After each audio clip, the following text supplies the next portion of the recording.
Elektron qaydada bağlanan kredit müqavilələrindən bağlı əksər hallarda mən rastlaşıram, vətəndaşlar müraciət edir ki, biz heç bir müqavilə imzalamamışıq, sadəcə tətbiq yükləmişik, oradan əldə eləmişik bu kredit məbləği. İndi bizdən çox böyük faizlər tələb olunur və s.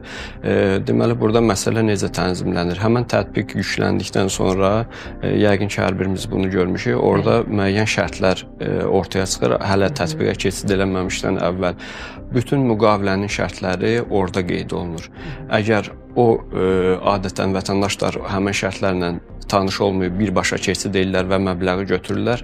Problem də buradan yaranır. Qeyd olunan şərtlər müddətdir, yenə faiz məbləğləridir, həmin şərtlərdə nəzərdə tutulur. Ona görə vəsaiti yenə də götürməmişdən əvvəl elektron qaydada olsa belə o şərtlərlə tanış olduqdan sonra razıdırsa vətəndaş, o şərtləri qəbul edib tətbiqə keçməyi daha məqsədəuyğundur.